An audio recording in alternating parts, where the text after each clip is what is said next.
Anyway, ladies and gentlemen, I got Frank from a Nigerian perspective. His link is down in the description, as well as the moderators will be dropping it in the chat throughout the day. And this is going to be a great conversation. So I'm really hoping that you all find a lot of value in it. Frank actually, of course, lives in Nigeria, and he's been on the channel before talking about what it actually is like living in Nigeria. What is a, boots on the ground type of experience. So he's got a lot to say about the Christmas gift that Nigerian got from Donald Trump this Christmas. So let me get him in here so we can see what we got. Frank, grace and peace. How are you, friend? I am doing very well. Thank you for the wonderful introduction. No, man, I was like, I can't say, I love sitting there talking to you. I'm like, I gotta stop Frank from talking, because we got to get over here. We got to share this conversation. So, no, man, thank you so much, man, for stopping through today. All right. Oh, man, looks like you might have froze. Okay, let me bring you back in real quick. All right, look like we might be having some some cold weather issues up in here. I've been joking about how hot it's been in Atlanta. Clearly, my complaints have gotten to management, right? It is cold here in Atlanta now, so maybe that's what happened. Maybe my internet is frozen up. All right, we got you back, Frank. How are you, friend? I'm doing well. I hope I'm not frozen again. I know you're good. No, we've had a very unseasonably warm Christmas, and I mean it was pretty hot. I'd say it was really hot. So apparently today Georgia got the memo because it is cold now. Anyway, how are you doing, friend? How's it going? I'm doing well. It's going well over here in Nigeria. We are very happy with what Mazi Trump is doing. Oh, so you liked our Christmas present? Oh, we enjoyed the Christmas present. We saw it and we were like, hallelujah. In fact, it was like, hallelujah, hallelujah, hallelujah, hallelujah. I love it. I love it. Frank said he liked the Christmas present. Hey, 47.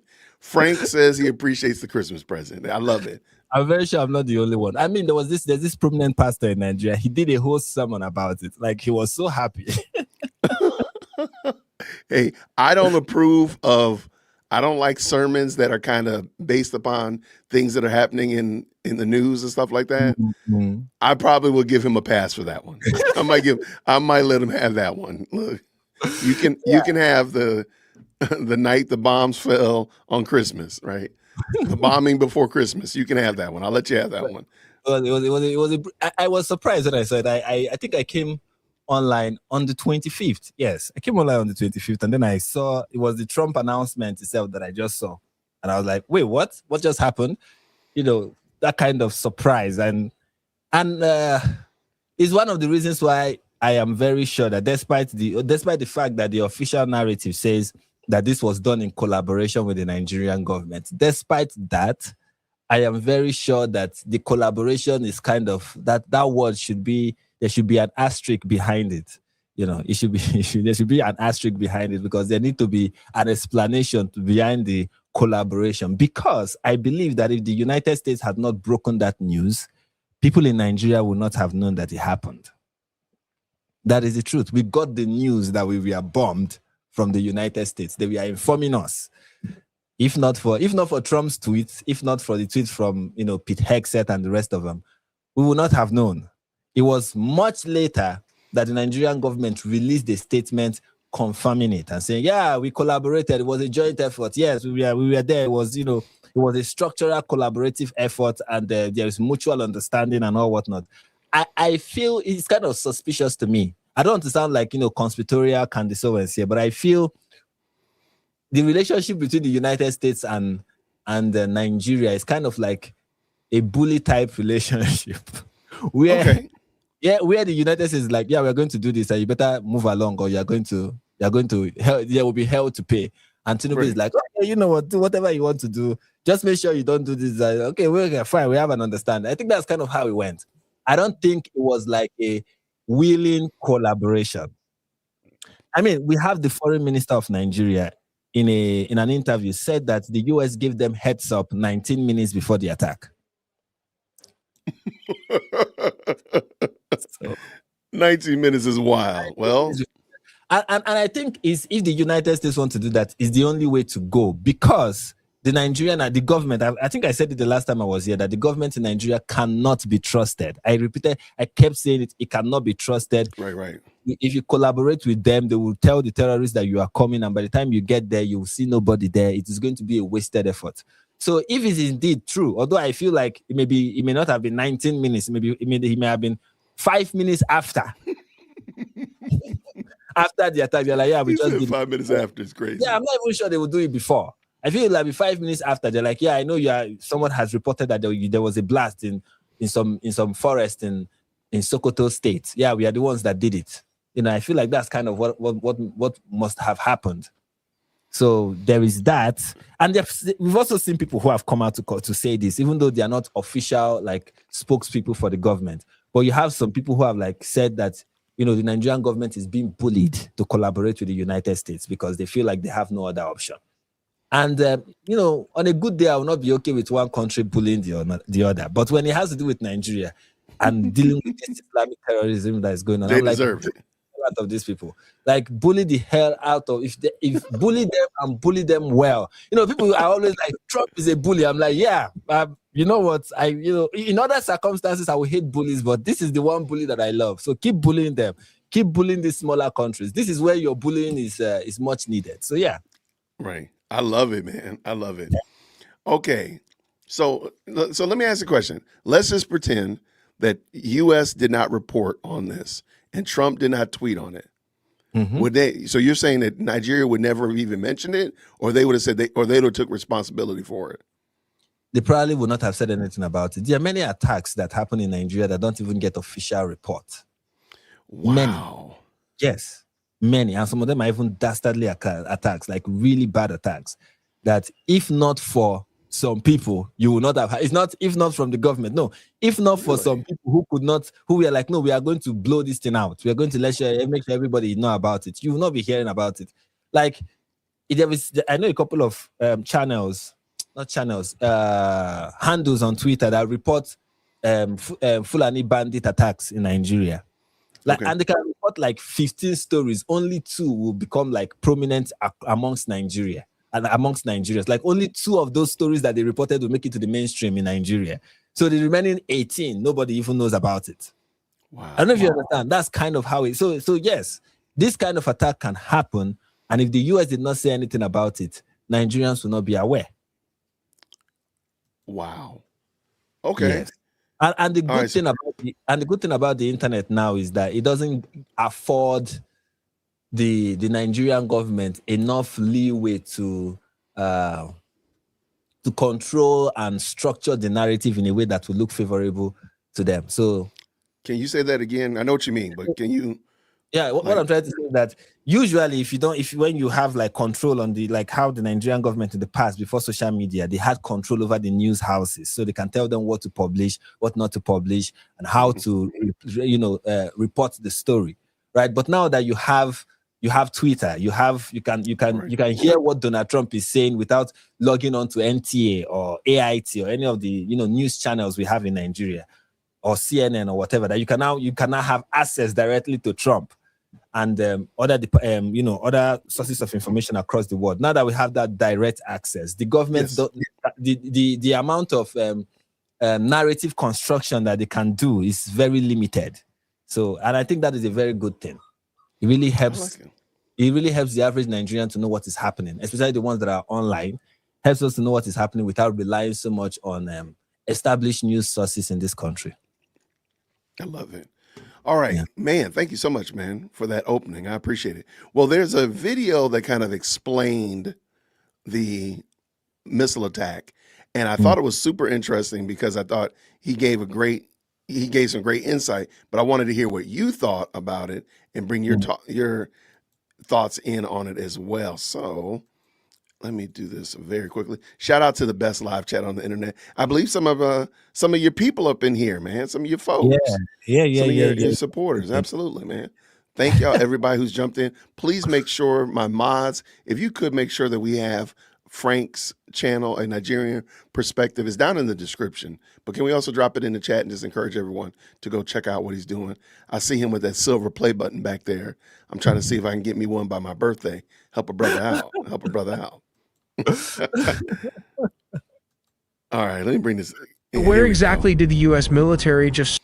All right, so let me lay down the groundwork. This is an animation of everything that has happened. And Frank, feel free to tell me when to stop or whatnot. I might stop and ask you some questions. All right. Green hearts in the chat when y'all can hear. Strike inside Nigeria, and how did they pull it off from hundreds of miles away? First, let's talk about the location. The strikes hit Sokoto State right in the northwestern corner of Nigeria. This is a critical area because it borders the country of Niger. Security analysts have identified the specific targets as camps belonging to ISIS-affiliated militants. These are likely Islamic State, Sahel Province, or a locally affiliated group known as La Kerala. But why here? Okay. You've told me about... go ahead, Frank. I'm sorry. Okay, yeah. The video rightly pointed out that this is in the northwest region of Nigeria. This is Sokoto State. It borders Nigeria with... It's a state that borders between... that borders Nigeria and Niger State, or Niger Republic, rather, not Niger State. Niger Republic. Sorry, you know, it may look like Niger, but it is pronounced Niger because it is French. Niger. Okay. Yes. Yeah, it's French. It's not English. So it's Niger Republic. So Niger Republic is a part of the Sahel region that is plagued by Islamic terrorists. Like we have Niger Republic, you have Burkina Faso, and you have Mali. These are three countries that have been plagued by radical Islamist organizations. Some of them are affiliated with Al-Qaeda, some are affiliated with ISIS, some affiliated with other terror groups funded by different terror networks across North Africa and the Middle East, right? Okay.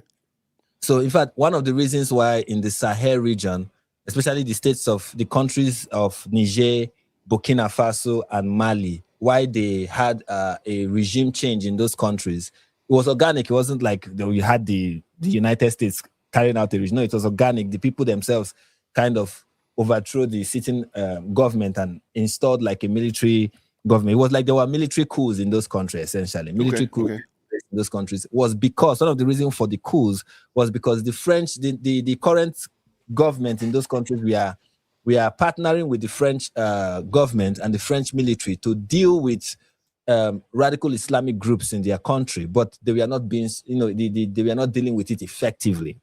So it was one of the reasons why this, the military in those countries decided to take over the government and try to fight these terrorist groups. Countries like Burkina Faso, Mali, and Niger tried to collaborate with Russia in fighting these groups. They employed the services of Wagner. These are things that we are kind of prominent news in this region, this part of the world for. Okay.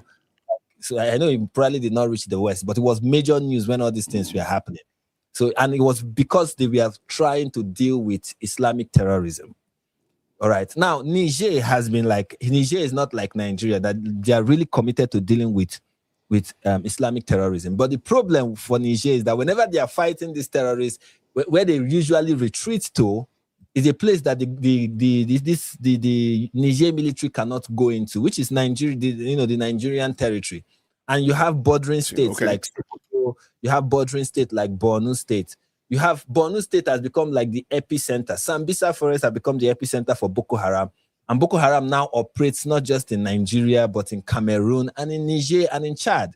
So Boko Haram is becoming like international. They are no longer local terrorist groups. They're now international because somehow the Nigerian territory has offered them a safe space.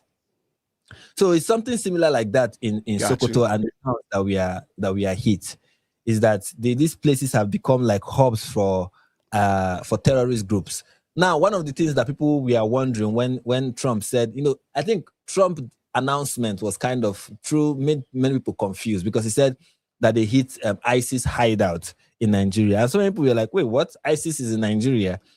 But they didn't understand that it wasn't like ISIS. It was ISIS-affiliated groups like ISWAP, for example. Is Islamic State West African Province. That is ISIS West African Province, essentially. And then you have this Lukurawa. I hope it's a new terrorist organization. So Forgive me if I'm not getting they should not forgive me that I'm not getting their names correctly. So it's a new one, but it's also affiliated with ISIS, and I think those are the ones that we are being targeted. And many people have wondered why Sokoto, because if what everyone would expect if you are dealing with terrorists in Nigeria is that you attack Sambisa, is that you attack Borno State, because that's like the headquarters of Islamic terrorism in Nigeria is Sambisa, or at least that's what we have been made to think. So we find it interesting that instead of Sambisa, what was first hit was Sokoto. Now, is it that there are a couple of explanations for this, because many people are trying to understand why Sokoto instead of Sambisa, why Sokoto instead of Borno State. And there are two explanations for this. Explanation one is perhaps the US intelligence was not correct, and maybe they were going after a smaller group instead of the main fish. Or maybe there was something that they felt like was an imminent concern or an imminent threat, an imminent threat that was coming from Sokoto that was not coming from Borno State or Sambisa. That is another possible explanation. Or maybe the third explanation, which is the one that I'm leaning towards, is that we have been overlooking a state like Sokoto and the terrorists have carefully made us overlook a state like Sokoto and have everybody's mind feast on Sambisa. But US had the intelligence to recognize that Sokoto is actually a problem. And the reason why I feel like that is probably the case is because the seat of the Islamic Caliphate in Nigeria, or the former Islamic Caliphate in Nigeria, is Sokoto. The religious head of Muslims in Nigeria is the Sultan of Sokoto. Okay, the religious head of Muslims. Every Muslim in Nigeria, whether you are living in Lagos, you're living in whatever part of the country you are living in, your religious head as a Muslim is the Sultan of Sokoto, who is a Fulani man, right? And it's in Sokoto that you have the seat of the former caliphate that was established by Uthman Dan Fodio. So I believe a lot of Islamic activities will be going on in Sokoto that would be overlooked. Now, many people have said that, but Sokoto has not been a hot spot when it has to do with Islamic terrorism, or especially those places that we are hit. We are not hot spots. They don't used to have frequent terror attacks. There are two explanations for that. Either the groups that are in those regions, in those areas, are not serious groups like many people want to think, or those groups, though they have a hideout in Sokoto, are not operating, like they are not carrying out their attacks in Sokoto. So why so many people are like, but Sokoto has not been a hot spot, which is not true, by the way, because, well, it depends on how you define hot spot at the end of the day for Islamic terror activities. Have Sokoto been a victim of frequent terror attacks? Yes. Are there bandits in Sokoto? Yes. There are areas in Sokoto that are being controlled by bandits and by terrorists. There are areas in Sokoto where terrorists are collecting taxes from people for them to be able to operate and live their lives. There are people in Sokoto that are being attacked constantly. Now, the statement is that the very village that was attacked was not one of those places. For that is because that village has become a safe haven, so they don't need to attack the people there. That is where they go to, to recalibrate, to, going back to the drawing table. That's like their safe space. So they don't need to terrorize people. And it might even suggest, which is something so many people who talk about this don't even consider, it might even suggest that the people in those communities are okay with those terrorists. Because this is not the first time we've seen it in this country, where people live, where the places where these terrorists are hiding, the people there are okay with them. In fact, sometimes people there are trust the terrorists more than they do the Nigerian government. So we should keep all of that. Well, the way you said it about the Nigerian government, I might trust them too. It's kind of like here in the United States, there are areas where gangs will infiltrate and just run a whole community or a whole project community, apartment complex, whatever. And I mean, they become the law. They become everything, and to the point that people no longer actually see the police as the legitimate law enforcement, the legitimate authority. They see a gang as the legitimate authority. So I can kind of see what you're saying there. Yeah, it's similar to that, but except that these gangs have rocket propellers and they have they have AK-47s and they have hand grenades and they have tanks. And their goal is to establish a caliphate. That is the only difference. Wow. All right. Well, let's bring this back in. Let's thank y'all, everybody who's just jumped in. We got, of course, our friend and brother Frank from a Nigerian perspective. There's a couple questions about your name, the bliss of jihad. You might need to explain that because people might be missing the sarcasm there. All right, let me explain. The bliss of jihad.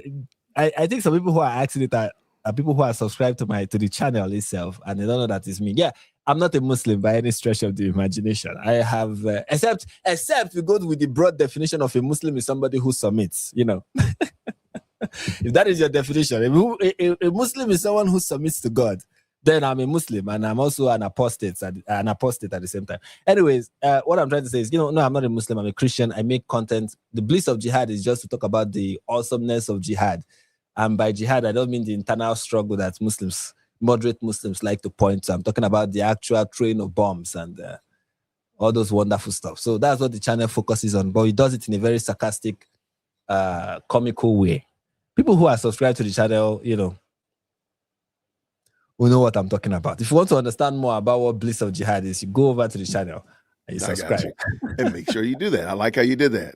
Well done. If the moderators could drop Frank's channel, a Nigerian perspective, in the chat, I'd appreciate it. Let me bring this back in. Where exactly did the U.S. military just strike inside Nigeria, and how did they pull it off from hundreds of miles away? First, let's talk about the location. The strikes hit Sokoto State, right in the northwestern corner of Nigeria. This is a critical area because it borders the country of Niger. Security analysts have identified the specific targets as camps belonging to ISIS-affiliated militants. These are likely Islamic State, Sahel Province, or a locally affiliated group known as La Kerala. But why here? This region is seeing a dangerous shift. Extremist groups are moving down from the Sahel specific. Okay, so let me just make sure I got it right. Niger? Niger, okay. Oh, you can even see, look at this map shows you exactly the Sahel region. You can see Mali, you can see Niger, you can see Burkina Faso. These are the three. I mentioned these three areas. You can see them, Burkina Faso, Mali, Niger. Yeah, they're all part of the Sahel region in Northwest Africa. Love it. Love it. Yes. All right. Okay. I'm learning something already because I'm gonna call it Niger. I'm gonna be official. I'm gonna say Niger and not Niger because that's how we've been pronouncing it forever. So shout out for sure. Okay. And by the way, none of these areas is Frank's house, right? We didn't bomb Frank's crib, right? No. Okay. Well, make sure the official narrative, even though I don't know how much of it can be trusted, but what they have said is that it was a precision strike. What was the terrorist hideout? Although the people who are saying that they hit a farmland are lying. It's not true. They actually hit terrorists. Many, in fact, villagers said that they saw. I can send you a news report about it, where villagers said that they saw people running away, like they saw the terrorists fleeing the scene because of the attack. So, contrary to what you are hearing, some people say, "Oh, it was just an empty farmland that was blown to pieces, or Trump was just doing it for show. Terrorists were not actually killed." No, terrorists were killed. Their hideouts were destroyed, and they were forced to flee. Now, where they will flee to is what happens afterwards is what we should be talking about, instead of spending time pushing baseless claims and ridiculous propaganda.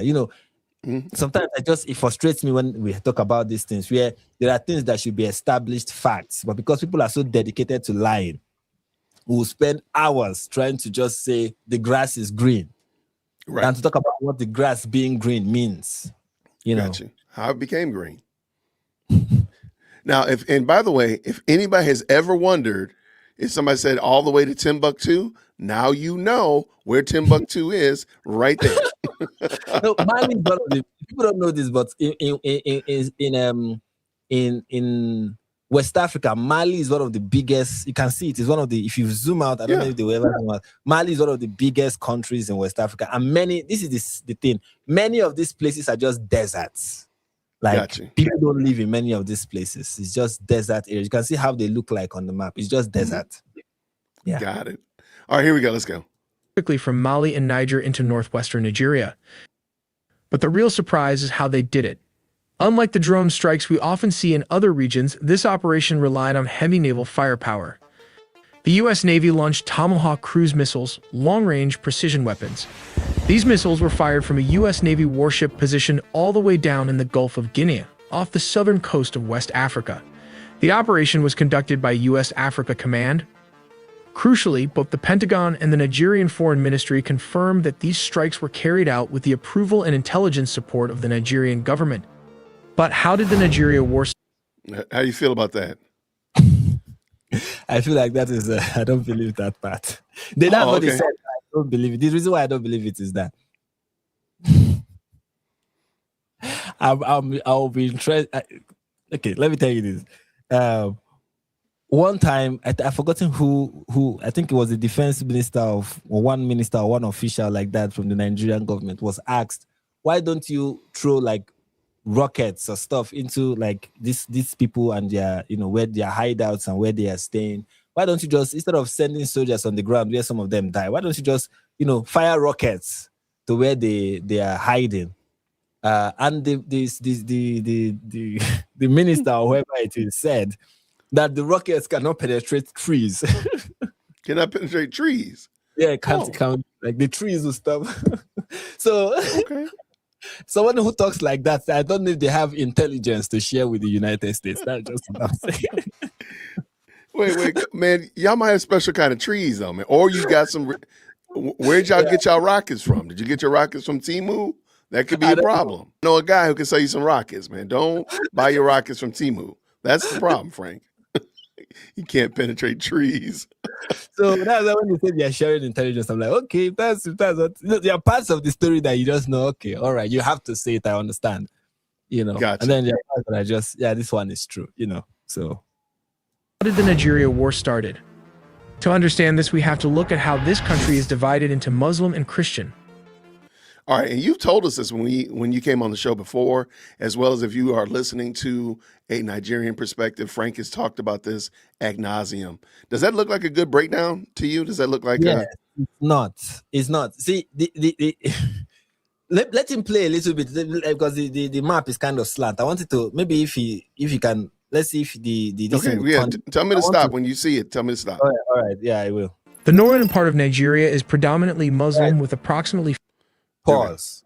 You see, that place that they describe as the northern part of the country, even though the way the map is tilted, in the original map, it looks like it's the biggest part of the country.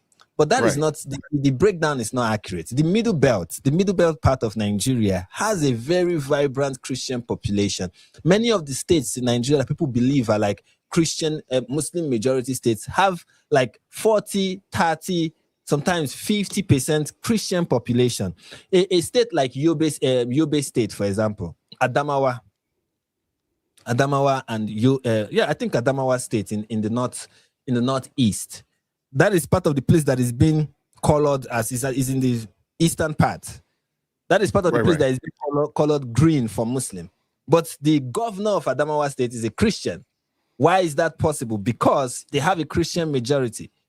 So these are the kind of things that you put out there, and I'm like, it's not really accurate. Like these things are not really that. It's not as it is. The people who push it are the Muslims in the north. They make it look like they have a vibrant. We are all over the place. We are everywhere. We are the majority. In fact, one person posted on Twitter that Sokoto is 99% Muslim. I'm like, there is no state in Nigeria that is 99% Muslim. You liar. There is none. He said you were a liar. No, I got you. Okay. Let me just make it bigger for a second. All right.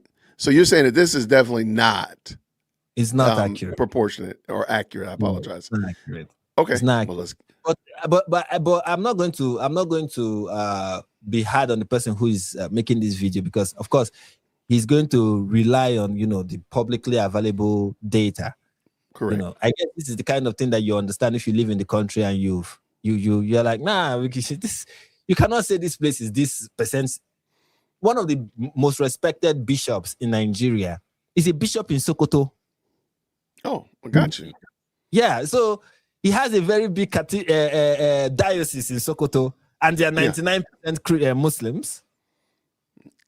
That doesn't make sense. You're right. Okay. I can dig it. Let's keep it going. 50 to 55% of the population adhering mostly to Sunni Islam, while the southern and southeastern regions are majority Christian, comprising about 45% to 35% of the population. I see your face. I'm trying to keep an eye on your face over there. 35%. That's interesting. Anyway, let's I don't want to. I think the graphics are interesting too, because the Muslim man is standing up and the Christian man is down on his knees. I think, I just think that's a very interesting contrast. Southern This guy and southeastern is standing. regions are This guy over here. Christian, comprising about 40. Say I it don't again. think I don't think Muslims will appreciate that they will be represented as. I don't think Muslims will appreciate being represented as standing up. You know, they believe that they bow down. That's why they are Muslims. That's how Jesus prayed. You know, that's how Moses prayed. I don't know if you've seen their propaganda. That's how Muslims pray. That's how Jesus. So maybe they should have them heads down, bottom up. Right. 5% to 35% of the population. Boko Haram, an Islamist militant group, is primarily based in northeastern Nigeria, specifically in Borno, Yobe, and Adamawa states. All right. Well, sorry about that. How do you feel about that? Yeah, that's Yobe and accurate. Adamawa. Where they operate is basically those three places. Okay. But they've carried out attacks in many other places. They've carried out attacks in Abuja. They attacked the UN office in Abuja during their heydays when they were still a force to reckon with. Right. So Wow. States.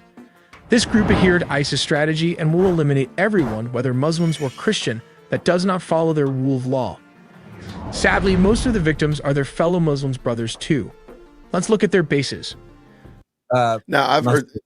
Okay, go ahead. Go ahead. I'm sorry. not so true. Most of their victims are Muslims. Again, official. It's not even official narrative. It's just popular narrative. It's not official. It's popular. That's what people. It is always said. Oh, the major victims of Islamic terror attacks are Muslims themselves, which is true from a global perspective. Yes, if you count most of the people who get killed by, radical Islamic terrorists, they are Muslims. But it's not always the case that even in Nigeria, that is what you find, because when Boko Haram was operating, they are precise. When they want to attack people, they are precise. They know where they go to. These people go to Christian communities. Correct. In Borno State, for example, they attacked Chibok. That is a Christian community. They attack many Christians. They go specifically to Christian communities and attack them. So yes, they attack Muslim communities too. But when they're attacking Christian communities, they are precise, and they burn down churches. And when they attack Muslims, like he said, like the video said accurately, is because those Muslims are not collaborating or cooperating with them, because they feel it's kind of like Muhammad's injunction, where he told them that, Allah told him to be firm against the disbelievers and the hypocrites. So right. ISIS and Boko Haram interprets the hypocrites there to mean any Muslim who is not in support with their, their fight or their call to establish an Islamic caliphate. If you're not in support of them, you are a hypocrite. Yeah, and munafiq, like they're called in Arabic. And Allah has given them the mandate to fight you as well. And can you speak on the idea of liberal Muslims, or, again, for lack of a better term, caliphate supporting Muslims? Because I think people are getting it twisted, like, oh, everybody can live peacefully together. No, that's not actually the case. If they are truly adhering to the teaching, they're going to be this gentleman over here holding the weapon, not the one with his hands in the prayer position. Can you speak on that? Yeah, what I usually say about the whole idea of moderate and radical Muslims is that there is a spectrum. Okay, even when you somebody identifies as a moderate, is a spectrum. Yep. Even among the so-called moderates and those that you call radicals, like some people will claim to be moderate Muslims and they believe in live and let live, right? But yet they want that the punishment for blasphemy should be death, and they support that. You begin to ask yourself, is that a moderate Muslim or is that a radical Muslim? The person will be like, no, I'm not calling for Sharia law, but I think, even somebody who thinks insulting the Prophet Muhammad requires 5 years prison sentence, that person is that person still a moderate? because that is essentially you saying you want people's, infringement on people's freedom of speech. Are you still a moderate? You get what I'm saying? Right. No, you're right. So there is that, and also, you also have other form of so-called moderate Muslims who say, we should be allowed, who believe so many of the things that the prophet the prophet taught and preached, who have no problem with child marriage, for example, who have no problem with cousin marriage. And they're like, yeah, we are all moderate Muslims and we are about living and let living. And I'm like, I don't know. I think you're kind of not moderate. No, you're not moderate. Exactly. So that is kind of my issue with the way the term is being used and who it describes, and how at the end of the day, they're just two kinds of Muslims. And of course, it is in degrees. There are Muslims who are adherents to everything that is being taught in the Quran and the Hadiths. And then there are Muslims who don't adhere that much to it. There are Muslims who are Muslims traditionally, who just they see it as a traditional or tribal identity. Like, we are Muslims because I'm a Muslim because my father is a Muslim and my father is a Muslim and my grandfather was a Muslim. 10 generations back, where we are all Muslims. So it's kind of who we are as a family. There are people who see themselves as that, right? And then there are people who, beyond just an identity, it is a religion, a calling. It defines everything about their life. At the end of the day, it doesn't matter to me, because people say, but not all Muslims. I'm like, even in Nazi Germany, not all Nazis in Nazi Germany were. You went mute, Frank. Frank, you went mute. You muted yourself. All right. Can you hear me now? Yep, I can. Yep. All right. So as I was saying, it's not even in Nazi Germany, it wasn't every Nazi that was just going out door to door looking for who to, for the Jew to kill or something like that, or ratting out every Jew. It wasn't every Nazi. But if you identify as a Nazi, it's a problem. So I think for me, the Muslim identity is a problem. I don't care whether you are radical or you are not. To identify as a Muslim is a problem. It is a problematic identity. And I know saying that to people who say, oh, you are an Islamophobe or whatever. But I'm like, no, it's the reality. It is. You might not take it seriously. There might be a way you look at it or whatever. But the identity itself, this is what it means. This is what. Imagine that I tell you, oh, I'm a Nazi, but the Jew stuff, I just believe that it is only. I'm a cultural Nazi. It's I'm a cultural Nazi, right? It's not like it's not like the things that Hitler thought about and wanted is only going to happen in a Nazi state. But in a non-Nazi state, we don't do any of that, because you hear moderate Muslims say things like, in an Islamic state, an apostate will be stoned to death. In an Islamic state, a homosexual will be stoned to death. And they're like, oh, but we are in the West. We are not trying to. Okay, so you are in support of that happening in an Islamic state. Then how are you not a problem? How is what you claim to be not a problem, even if you are not actively calling for whatever it is that would otherwise be a problem, even if you're not actively calling out for it, but that you identify with it is a problem. So the Muslim identity for me is a problem, whether you claim to be. So what I would say to the so-called moderate Muslim is, if you don't support everything, if you don't support most of the things, because at the end of the day, for you to be a real moderate Muslim, is that you end up not supporting most of the things that Allah and his boyfriend Muhammad we are doing in 7th century Arabia and saying. If you don't support it, how are you Muslim? Of it? Why not just give up the identity? You are not a Muslim. Some of them will say, you're not the one who will tell me what I am. I am what I am. I'm like, dude, it's not even up to you. Okay? Right. You're not the one who, it's not even up to you. No, is it up to me? It's up to the book and what it says. Well, looking at it real quick. Well, looking at this picture right here.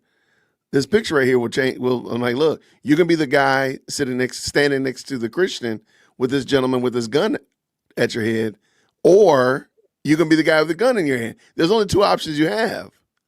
So and I like how the guy with this first of all, the way the Muslim in Nigeria is being portrayed as a Muslim in Saudi Arabia is interesting. But that aside, But that was like they use the word fellow Muslim brother. No, the guy with the gun does not see that guy kneeling down looking like a Saudi Arabian as his fellow Muslim brother. He doesn't.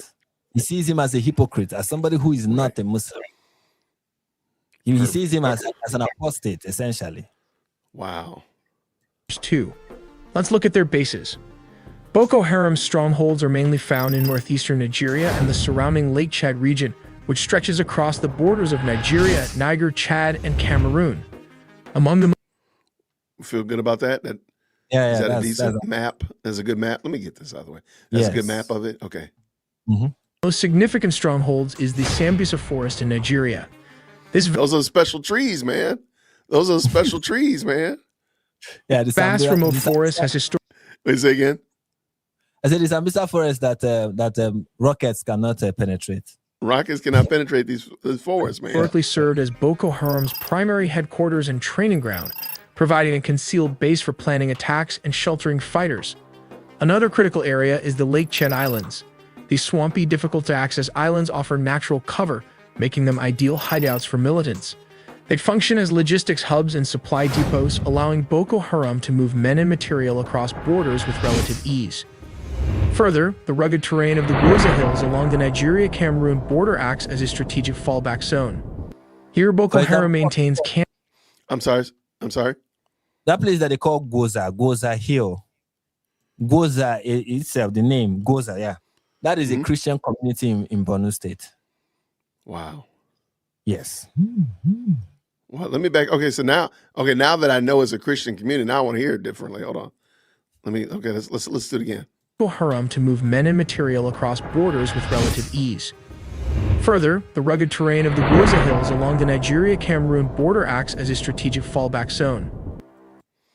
All right. Is it because just of do you think it's just because of its location, or do you think it's really? I don't know why that spot, but probably because of the location. But I just want people who are watching to keep in mind is when they tell you, oh, these people are operating in the north, therefore their primary victims are Muslims. Keep in mind that one of their fortresses is a once vibrant Christian community. Wow. Here, Boko Haram maintains camps and lookout posts using the landscape to evade military operations. Finally, around the town of Bama in Borno State, Boko Haram has established logistical and command centers. This area plays an essential role in coordinating their operations and sustaining the insurgency in the region. But why is the Nigerian government unsuccessful in defeating Boko Haram? All right. You want to answer this question, Frank, before I've seen the video. I just play what they said. Okay, tell me where to stop. They face various problems from lower budgets, manpower, to geography. The group operates in remote, difficult terrains like forests and swampy Lake Chad Islands. Oh, wait, say again? I said, Paul, they said that one of the problems is that the Nigerian government faced low budget. That's interesting. Do you know what the average senator in Nigeria is paid annually? You know, our lawmakers are one of the highest paid in the world. You know how much in the world? If you think I'm lying, one of the highest paid lawmakers in the world are Nigerian lawmakers. That's the country that don't have the budget to deal with Boko Haram, but the politicians have the time to pay themselves well. That is one. Then, secondly, there have been many reports and many scandalous reports of defense ministers siphoning public funds for buying of jets and Not a jet. Dang, man. And what have you. So there was one that was being investigated the other time. Every one of them, once they leave office, the next thing you hear is that they are being investigated for one thing or the other. That's the country that is really running short on funds. We don't have enough funds to really deal with Boko Haram, but to siphon them, to embezzle them, to steal them, we've kind of find the funds where we want to steal them. That is the greatness of this country, ladies and gentlemen. That is wild. That's wild. Okay, so let me back up just so we can keep because I do want to hear how he was building that up. But yeah, this is wild. Thank you so much, Frank. Geography. The group operates in remote, difficult terrains like forests and swampy Lake Chad Islands, which are hard for the military to access. Nigeria's armed forces often struggle with outdated equipment, poor training and logistical issues limiting their effectiveness. Intelligence gathering is difficult. Go ahead. It is actually true that, although I said some of the things that I said, but it is actually true that the Nigerian military we use poor equipment. Sometimes we've even had reports that we have soldiers who don't even have proper uniform. It's really that bad. But I'm just saying that there is no reason for that to be the case. There is no reason for that to be the case. Is what I'm trying to say. It is really true that logistics is bad, surveillance is bad, equipment is bad. They're not well equipped. They really don't know. Sometimes they don't really even know what is going on, and they don't even know what information to trust. That's why sometimes they get intel that there is about to be an attack. They don't take it serious, and the attack happens. When that happened in this country, it's not always the case that they are doing that because, maybe it's because of an infiltration which is likely. It may be likely that you have an infiltration in the Nigerian army that is making it that the Nigerian army is not posted where they need to be posted to, catch these terrorists before they, committed any of this of their numerous attacks, right? But it's also the case that these people don't even know what intelligence to trust. They don't have proper intelligence. They don't have proper anything. That part is true. But I'm just saying it is not supposed to be so. This ought not to be so. No, I like that. And I like that you explained that. I appreciate it. And that's sad that they are not able to do right because they're not being trained correctly. And okay, let's keep it going. Because Boko Haram uses guerrilla tactics and small-scale attacks to avoid detection.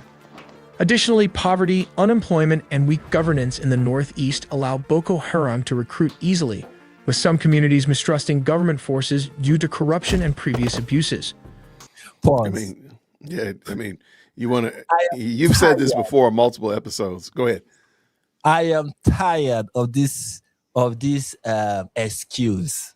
Like this excuse of weak governance, poverty has made so many of the youths in the North to become terrorists. I am tired of this excuse. The reason why I'm tired of it is it only in the North that there is poverty? Is it only in the North that you have poverty and weak governance? Do you know how much the Nigerian government annually spend on the North? Yes, they are poor. It's not a lie. But do you know how much they throw into the North? Like they throw money into the North like they are pouring water into a basket. All of it just leaks out. Do you know how much they invest in the North? Yet nothing comes out of it. And it is not because, yes, there is also the stealing part, the part that, the politicians in the North are renowned thieves. You understand? Besides that, is that the way to help people in the North is to get them educated, right? If these people are properly educated, properly exposed, conversant with how the modern world works, they will be able to do a lot more for themselves. But these people are living in a society where Western education is being looked down on. How then do you help them? These people cannot be helped except you change their mindset about how they view Western education. Until that happens, they will constantly and continuously be perfect recruiters for these terrorist groups. That whenever they are looking for new members, they will always go to these people because they have nothing else going on for them. And they live in a society that has created that condition. So let's all this, and the poverty and the please. This is one thing that at the end of the day, people who make this kind of videos will not really have the patience to look down into some of the things I'm pointing out, which is you have a system. This is a society that Islam has created, where you look down on Western education, you call it haram. When you hear Boko Haram, it's not just a terrorist group. It's a sentiment. It's a sentiment you find predominant in the North, that Western education is inferior or is sin. Wow. So all of them are already Boko Haram. It's just only few are carrying guns. Wow, good catch. So when you have that kind of mindset, everything is good, all this, but you need to understand poverty, weak governance, blah, blah, blah, excuses. They are just excuses that I don't buy because the poverty is everywhere. In fact, go ahead. There are parts of this country that complain constantly of being marginalized. And it is true when you look into the allegation that, yes, they are being marginalized. But yet, when it comes to human development, they are doing well. They send their children to school. They want their children to be graduates from the university. Even though we have poor university system, yet they send their children, at least let us get the bare minimum or something close to it. Let us develop ourselves. Let us improve our lives. Let us engage in business. Let's engage in building industries. Let us see what we can do, even though the government is not helping us. That is the mentality, not this constant poverty and weak governance nonsense. I am really, I don't, it is annoying to me whenever it is being stated. And they constantly say it. It is every time you talk about Boko Haram, I am yet to see one documentary about Boko Haram where this nonsense is not mentioned.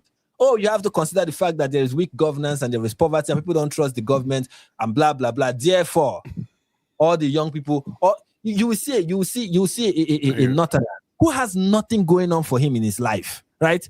He's going to marry 2 wives and he's going to have 16 children that he has no plan on how to raise. These children get to go to Alimajiri schools where all they learn is Arabic. And they learn Arabic at night. They beg during the day. There are beggars and students at night. All they learn is Arabic. When they graduate from these schools, they become cobblers, people who repair shoes, people who hawk water. Wow. What can they do with their lives? Tomorrow, when somebody tells them, you know what, the reason, and that is the sad part. After they live in this system that has created these conditions for them, they have a sheikh that will come and meet them and tell them that the reason why your life is bad is because of the same Western education you refuse to take part of. You refuse to be a part of. Your parents decided that it was not good for you. That is this Western education that has made your life miserable, and you need to push away the imperialist West that has turned the world upside down. And these children buy into it, and they give them guns and say, now we need to go out there and establish a caliphate. Man, that is what happens. Wow. And it needs to be. If I am the dictator, because sometimes this is the country, that's all we need. If I'm the dictator of Nigeria, if your child does not go to school, I will arrest the parents. I will arrest all of you involved. I will take that child away from you. Okay. Not all this nonsense. We need to respect. What would the government say? Oh, we need to respect people's culture. Congrats, keep respecting the culture that is breeding terrorists. Just keep doing it. Right. Man. Okay, Frank. Frank, I think you told us exactly how you really feel. I appreciate it. I appreciate it. No, that is right on the money. But I wanted to have you come on because I know that you're there.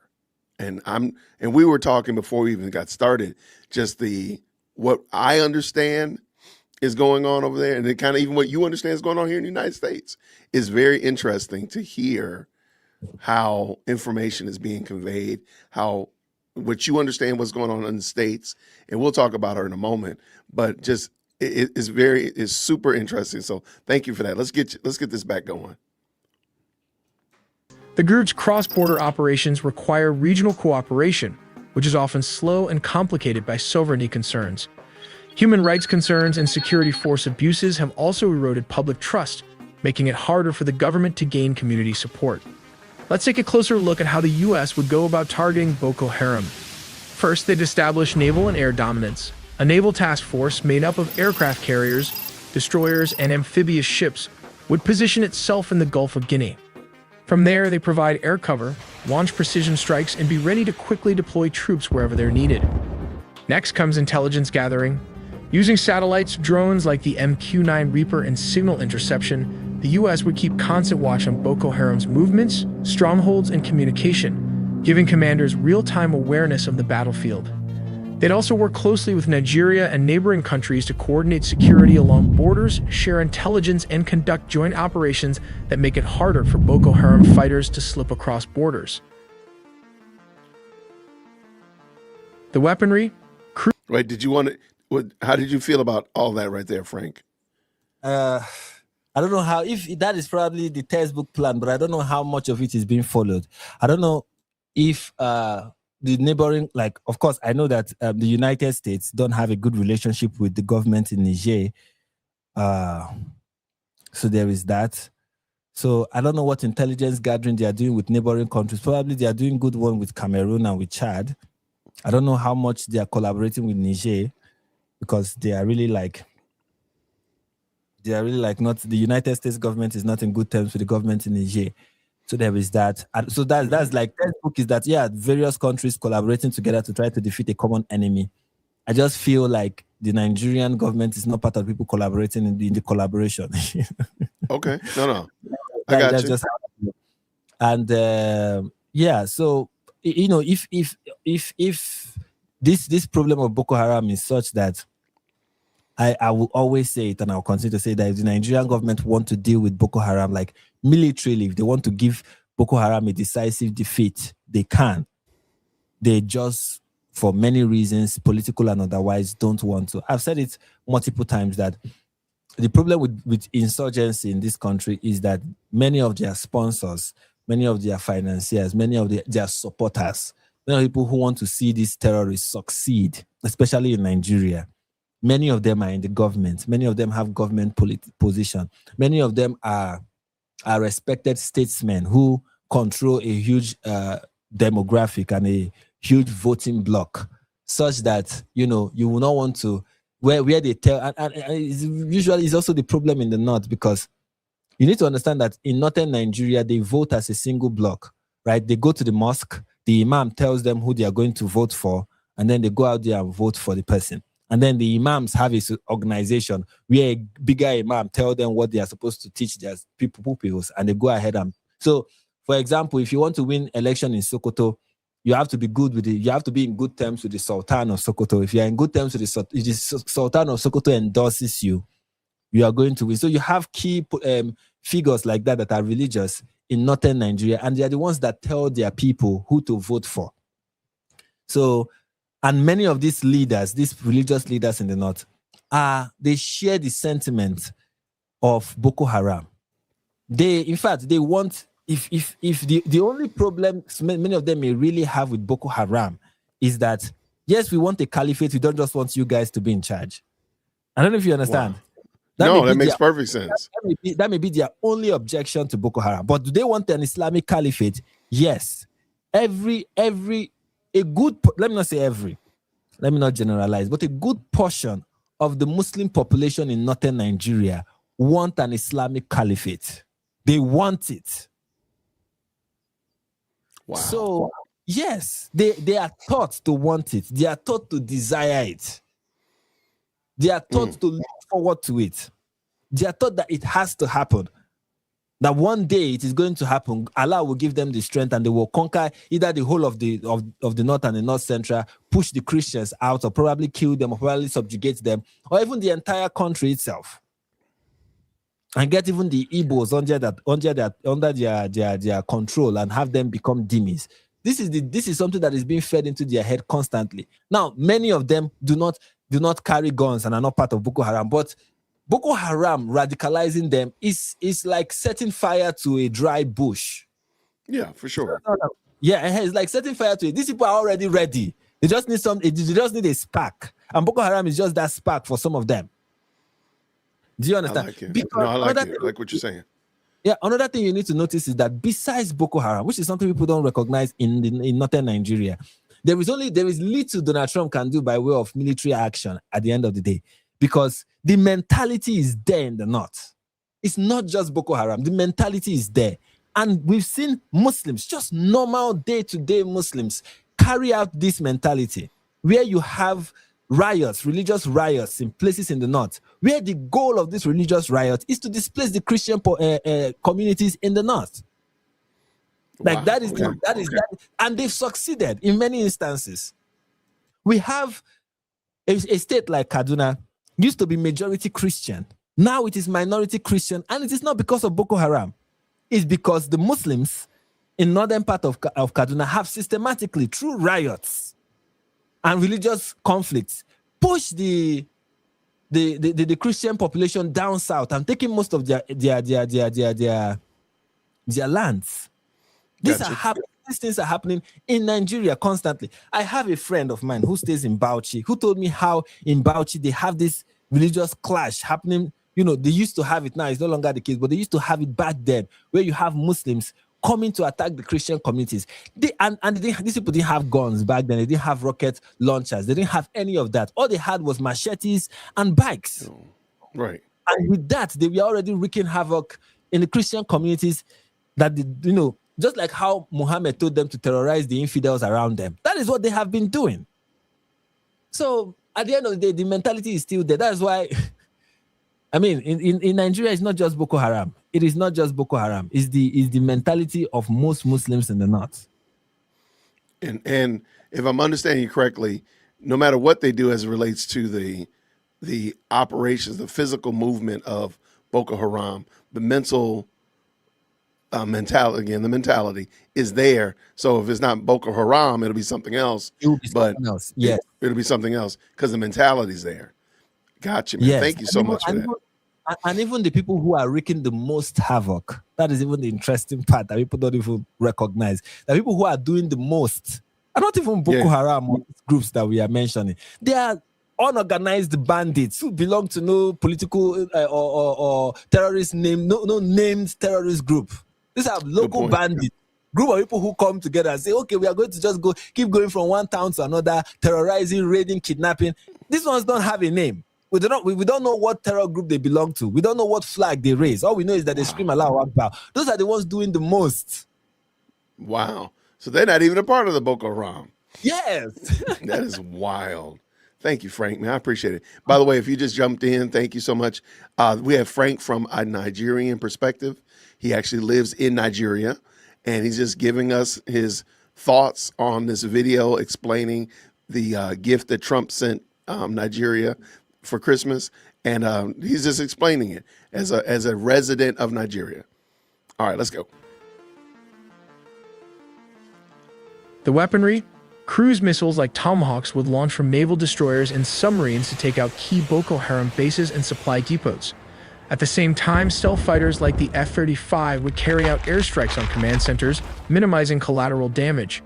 Special forces would roll out in coordination with Nigerian and regional troops to conduct precision raids, capture or eliminate Boko Haram's leadership, and help train local forces to better fight the insurgency.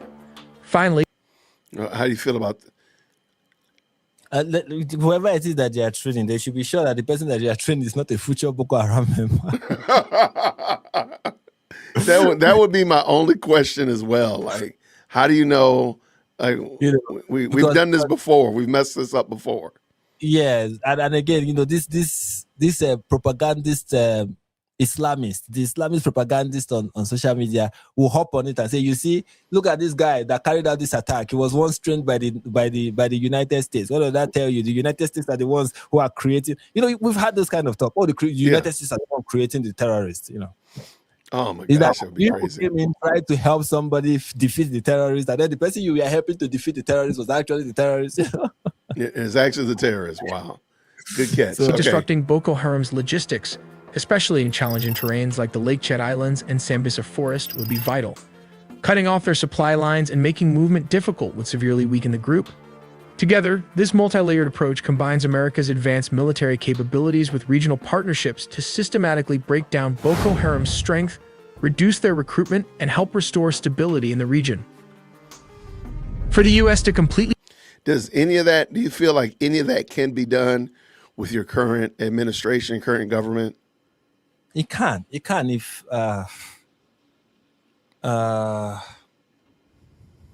it can. Let me be optimistic. It can.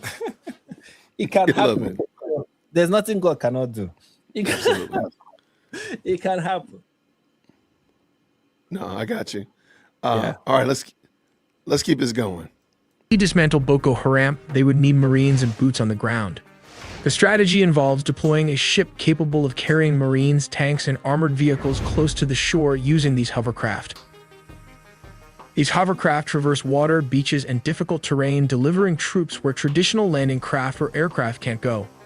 Marines then secure beachheads and push inland to clear urban areas and complex battlefields, missions impossible without boots on the ground. The strength of amphibious forces lies in their seamless integration of ground troops. I don't think like what is the part of this video that he's talking about, I don't think that is going to happen, like boots on the ground. And Now, I have said so many things that I don't think will happen, and it ended up happening. So let me be careful. But I don't want it to happen. I don't want US boots on the ground. For me, I feel the long term solution to the problem of Islamic terrorism in the world and also in Nigeria it has more to do with global awareness and changing the global perspective that many people have about Islam and Islamic terrorism. Because if people keep, Trump is just going to be here for 4 years. Let's say he fights them for 4 years. Let's say he gives them a decisive defeat in 6 months. Let's say that is the case. They're going to rise up again. Another administration will come up, and we don't know what that administration would do. What we need actually is for the public consciousness of people in the world, all over the world, to be concerned about what Islamic terrorists are doing in their region and globally. I think at the end of the day, that is the most effective way, because if everyone is aware of this, if everyone knows what is happening and they understand the real threat that the world, like, I really believe that yes, we have the issue of woke ideology, we have the issue of communism. Yes, we have that, and it's spreading in many parts of the world. But I think a much bigger threat than any of them is Islam, because every other idea that we see as a huge problem, whether it is communism or socialism or whatever, they are all Western ideas, right? Correct. Communism did not originate in the Middle East, You're right. Yeah, it's an American concept or Western concept, and you people are dealing with yourselves in this issue. But when it has to do with Islam, you are dealing with with something that is invading, something that is foreign, and something that it doesn't just want to take over the West. Let's say if the communists in the UK want the UK to be a communist country, they don't want, their interest is in the UK, not in Canada. Do you understand? Even the communists have a regional mindset to a great extent, right? But the Islamist does not have a regional mindset. The goal is to bring the entire world under one Islamic caliphate. Wow. They are a threat to everyone. Everyone. It doesn't matter how little their presence is where you are. The threat is to everyone, everywhere in the world. Yes. And when people realize that, you don't get the kind of thing you get where, because it's Donald Trump, therefore I'm going to find a way to, rubbish what he's doing and make it look like he's not doing something good in fighting these people. Because that's kind of what we see. We see it even in the West, where any person who supports Donald Trump doing this in Nigeria is kind of supporting a racist. I'm like, yeah, I get the fact that you are obsessed with racism, but there's something bigger than racism, and it's Islam. If you are worried about racism, you should see how Islam treats people who are not Muslims. And how, could you say that part again? Could you please say that part again? I'm going to give you a big screen. Go ahead and say that again. Okay, I said that if your problem, I know that so many people in the West, their problem is racism. What they are obsessed with and trying to do. The only problem they see in the world is racism. But there's something bigger than racism, and it is Islam. If you think the racism you see in the West, whether you think the Western civilization is white supremacist or whatever, it is nothing to compare to how Islam views anyone who is not a Muslim. The language the Quran used to talk about Muslims is prescribed as how people who are not Muslims should be treated. When you look at it in the Quran and in the Hadith, you know that you have a much bigger problem than anything else you consider in the West. Okay? I mean, in Islam, you are seen as the worst of creatures. The best of people for all mankind, the best of peoples, according to the Quran, is the Muslim. And the worst of creatures, the bottom of the barrel of people, of created things, are non-Muslims. And Allah has commanded the Muslims, giving them the divine godly mandate to fight and subjugate you. If you are a non-Muslim, the goal is to kill you or get you. It's either you convert or you are killed. If you are a non-Muslim who is not a Jew or a Christian, the goal is to exterminate you or get you to convert. If you don't convert, you'll be exterminated, killed. Then if you're a Jew or a Christian, the goal is to subjugate you and treat you as a dhimmi. But eventually, the final goal or the belief in Islam is that the end will not come. This is Muhammad's prophecy. The end will not come until the Muslim will fight the Jews and kill the Jews. And the Jews will be hiding behind trees and rocks. And the trees and the rocks will be saying, Muslim, there is a Jew hiding behind you. Come and kill him. Wow. So this is and then the Jesus of Islam is going to come back and he's going to break the cross and kill the pig. Breaking the cross there signifies that the Jesus of Islam is going to come and end Christianity. So everything about Islam is the destruction of everything else other than Islam. The enemy of Islam is anything that is not Islam. So it is a real problem that people need to really pay attention to. And if they don't, anything else is a smaller problem compared to this. Honestly, it is. And people in the West need to also understand, especially Christians in the West, need to understand that you are in a blessed position for a reason. God put you in that. I know many of them, especially the ones that are African American or Black Americans, like I prefer to call them, believe that they are in the West to call out racism and to destroy the system of oppression, whatever it is. But just realize that even as a Black person who is a Christian or who identifies as such, you should understand that you are placed in that place for a reason. And probably, who knows, like Mordecai said to Esther, who knows if you were put in that position for a time like this? Don't waste it. Man. There is a much bigger problem. Don't waste it. Don't listen to stupid people like Tucker Carlson and Candace Owens that say people who are trying to make Islam a major problem are doing it because of the Jews. Don't listen to stupid people like that. And also don't listen to stupid people who are never Trumpers, who, if Trump says don't drink bleach, they are essentially going to, chug it. They're gonna chug it. 4 bottles of bleach. So just to put it to him. They're trying to own Trump by destroying themselves. Don't listen to those people. Okay, wow. Islam is a threat to us all. Islam does not discriminate with who they are. The only people that they discriminate against are women. You understand? In that, they kill the men, the women will be made sex slaves. Maybe if as a woman, if that's because I know many women, they are really in the West, they are really obsessed with destroying the patriarchy. If you think the patriarchy is a real problem, you need to see the patriarchy Islam edition. Right. Where you can get married to somebody, a child, essentially, and you can consummate the marriage whenever the child is able to take a man's genitals without the woman's genitals splitting. We'll stop. Destroyed. Yeah, where that is the case, where female genital mutilation is permissible, right? Gosh.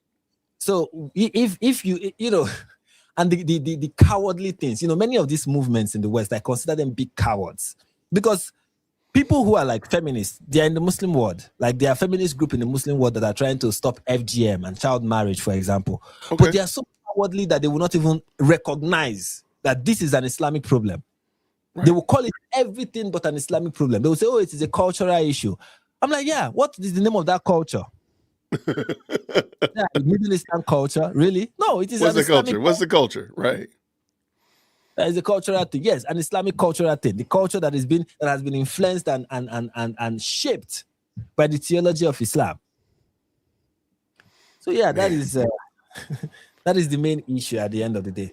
And I'm hopeful at the end of the day, because I see people waking up to this stuff. I see people who are beginning to realize that this is a problem, and the goal is to keep creating that consciousness, that awareness, so that it becomes, like one of the polls that was taken during Turning Point years. People were asked what was the major thing that they are concerned about in America, and one of the things that I think the number one thing that they are concerned about is Islam. And I'm saying, yes, that is what you should be. You should really be concerned about Islam.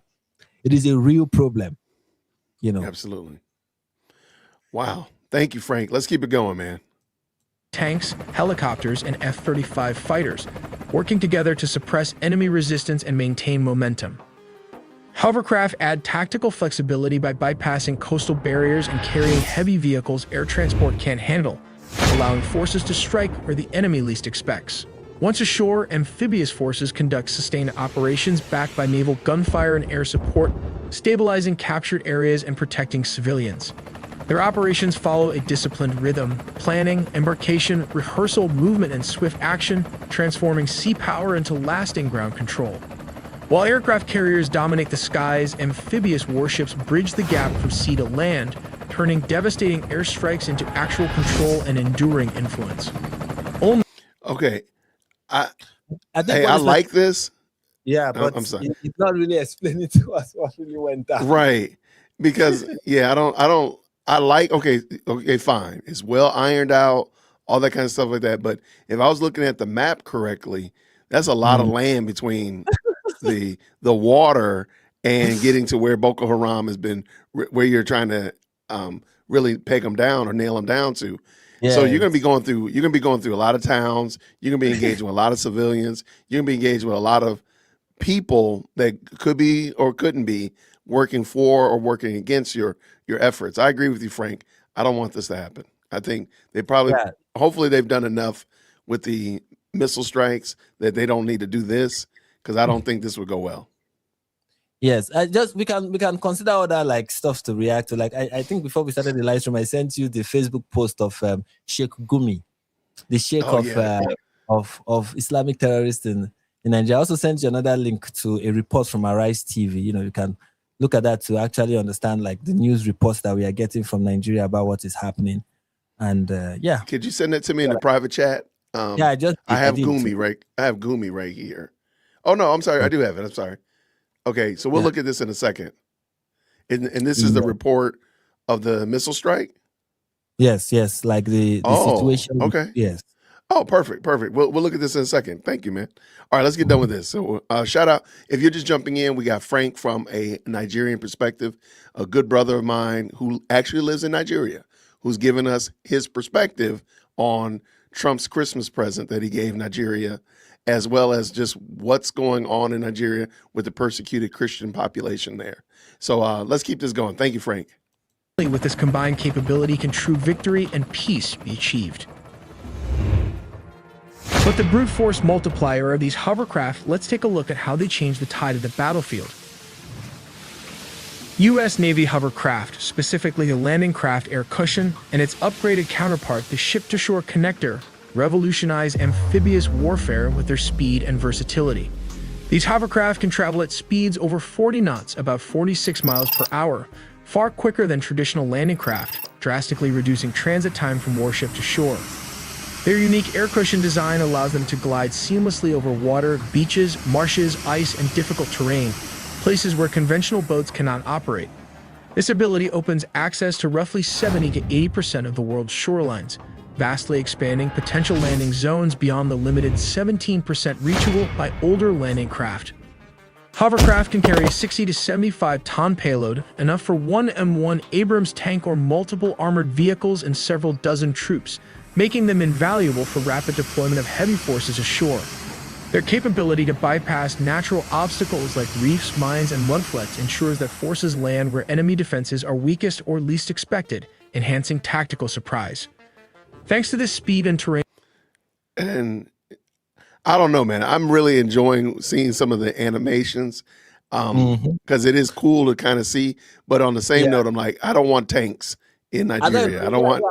I'm watching many of this and I'm like, we don't even know if we are there yet, like, or if we'll ever get there. So kind of make me wonder if the title of the video is kind of misleading, because it's kind of, we want to explain the attack and you're explaining a hypothetical situation, not the actual situation. Right. This looks like a lot more hypothetical, and I apologize about that. But we will be looking at your news report as well. All right, let's just finish it up. In flexibility, hovercraft enable amphibious forces to launch fast, over-the-horizon assaults, sometimes deploying from 20 to 50 miles or more offshore, significantly increasing ship survivability by operating beyond enemy missile ranges. Operations using hovercraft change the battlefield by allowing swift buildup and sustainment of combat power ashore, combined with naval gunfire and air support, maintaining momentum and overwhelming the enemy before defenses can react. In the age of drone warfare, a giant ship like the Wasp class, a floating airport, faces new vulnerabilities. Even a simple $20,000 Iranian drone has the potential to wreak havoc on its platform.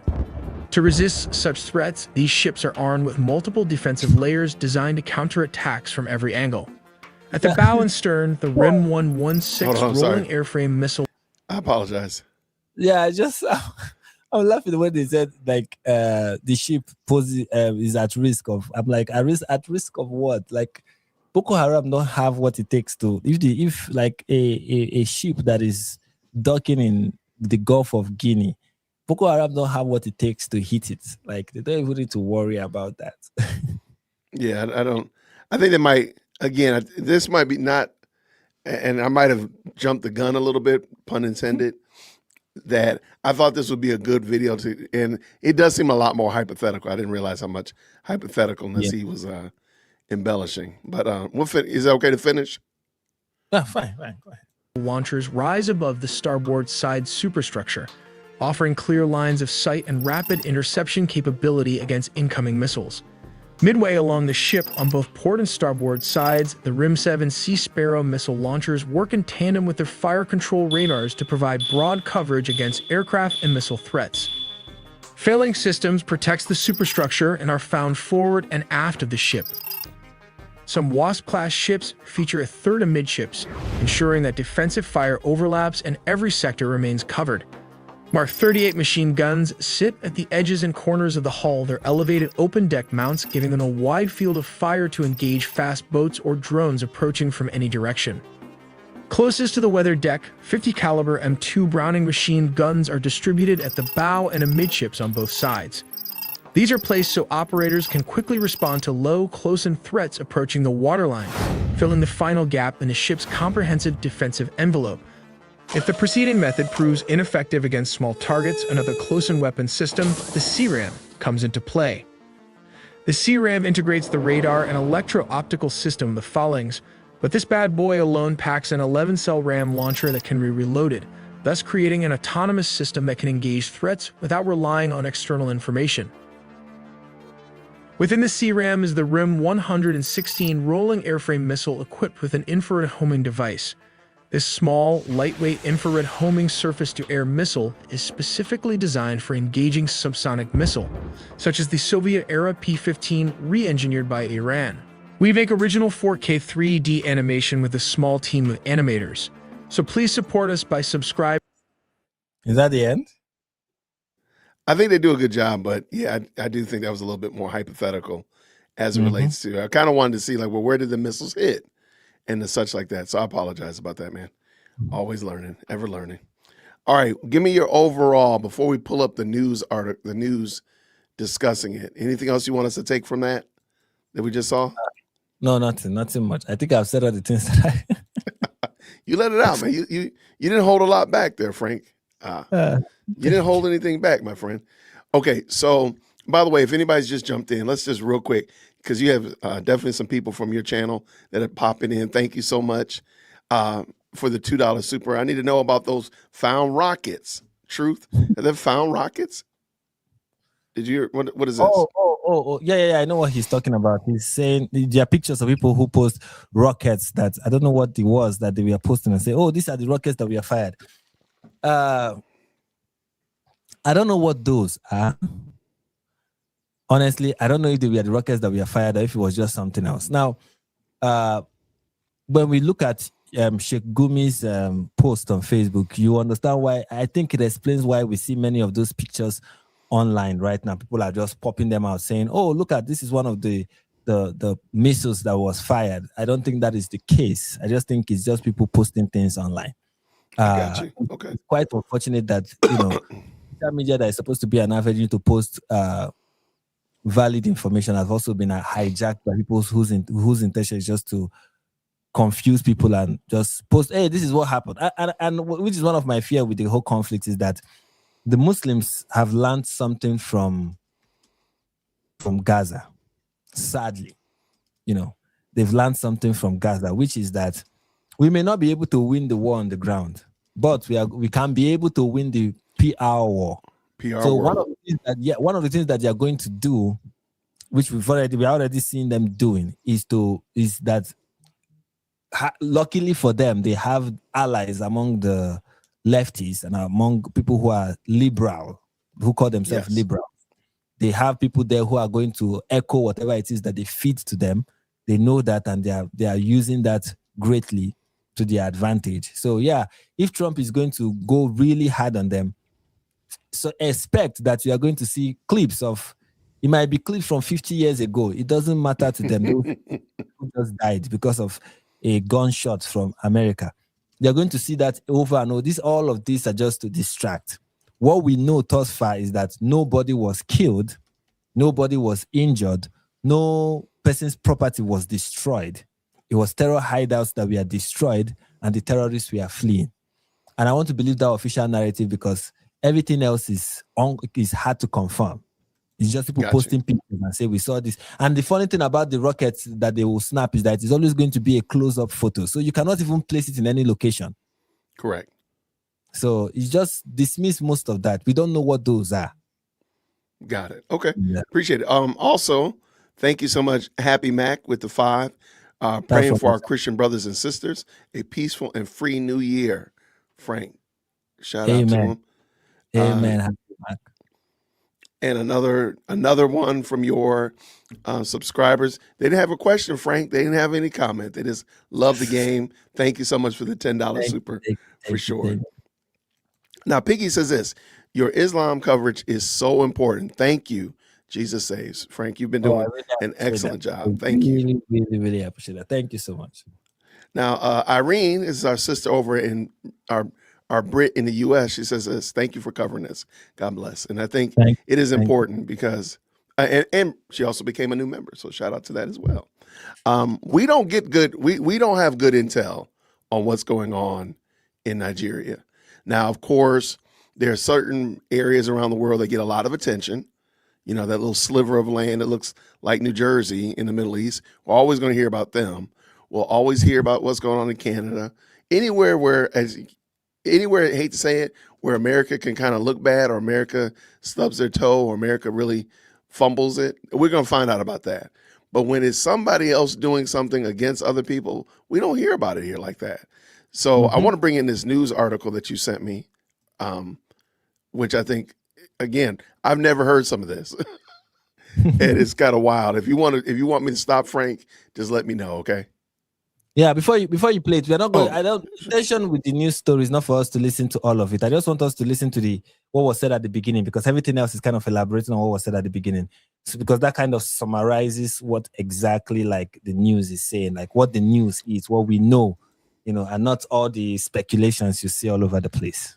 Love it. Thank you. Thank you for that, Frank. Matter of fact, what I'm gonna do is I'm gonna drop the link to this Twitter, what is called Arise News. So you can check it out.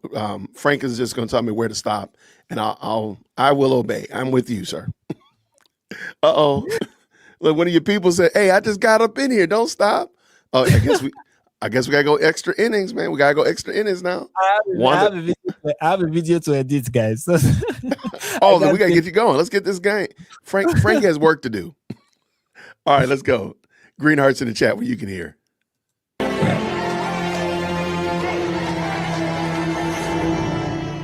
Now, residents of Masalachi in Tangaza local government area in Sokoto State have reported seeing terrorists fleeing forest after attacks by the United States. The Nigerian government and the United States had struck several forests, including Kawuri, Kamdam, and Malgam, where the... Okay, I got to say something ridiculous real quick, just to kind of break it up. She looks like she could be American. I'm sorry, man. I mean, she looks American. I'm like, wow. I mean, it looks fantastic. And she does talk about these trees, man, Frank. We're going to have to maybe I'll make a t-shirt about these Nigerian trees that are stopping missiles and stuff, man. Trees. If you find that article of the guy saying that the missiles can't penetrate the trees, please send it to me. I need it. I'm begging you for it. She looks like a city girl. It says she like a city girl. Is that what they call? I think okay. I mean, she just looks American. She looks like she would fit in here in Atlanta. Okay, let's go. The Lakura terrorists are based. Reports say several of the terrorists were killed and their properties destroyed. Arise News chief correspondent Ferdinand Duroa is in Masalachi to give us updates. Thank you for joining us, Ferdinand. Bring us up to speed on what's going on right there. All right, thank you so much. And yes, it is the sojourner to ensure that we get exactly the details of what happened on Christmas Day. In the last 48 hours, we have been going around Sokoto State, particularly to places where did feel the effect. And yes, we went to Jabo in Tambowa local government area. And today we are in Tangaza, where we can confirm to you that is indeed the hub of Lakurawa activities here in Sokoto State. Now we are talking about where the attacks were indeed meant to hit, and we can confirm that yes, the locations were struck. Now, we've spoken to some of the villagers, and also some of the traders, because this is a route. After here, from this point, you cross over, and then it leads on to Niger Republic, well, then leads on to Ghana, leads on to Burkina Faso, leads on to Mali. And from exactly what they've told us, well, they've told us exactly how much travelers from the Sahel, well, you want to call them travelers, or how much migrants from the Sahel have indeed been a destruction to the community, where there's so much fear in the air, so much fear in the air. But then from what they've told us, well, they can confirm that yes, clearance activities are taking place just behind us in some of the forest. Well, they mentioned the Kawuri forest, and then also they mentioned the is it Malgam forest, where the actions place, talking about the strikes. And then also some gentlemen told us about the movements of terrorists. Now, they actually described how they had moved from one part of the forest, where they call the north, to, of course, another place. So that's the situation. Well, I'm not alone. I've made this journey with our correspondent, who indeed is on ground here in Sokoto State with me. Nasiru, please join me, and let's indeed take a look at this situation. Yeah, thank you. Okay, just before we go, did you want to add anything else to it? I mean, I appreciate him explaining that in such of that nature, but did you want to add anything to that, Frank? Yeah, I just want people to notice how, compared to what you see on CNN and other places, I just want you to notice how there is the accuracy of, look, we are on the ground, we have seen the places. Yes, the actual target was hit. Yes, people are saying, yes, that these travelers, like they call them, are wreaking havoc. That's, by travelers, they mean these bandits that are on transit, are wreaking havoc in society. And yes, there is kind of unease in the air. People don't understand what is going on, which is kind of understandable. And yes, there's also a report of the terrorists moving, fleeing. So I want us to, why I send this news report, and why I'm happy that we're even looking at it, is that at least it lets people know, oh, actually, this is what people on the ground, report on the ground, is saying about this attack. Okay.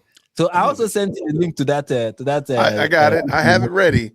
I cannot believe this, man. Y'all stay tuned, because we're going to kick Frank out of here and send Frank to go do work. But just stay to the end. Stay to the end. I promise. Tell me when to stop this video, though, Frank. Ferdinand.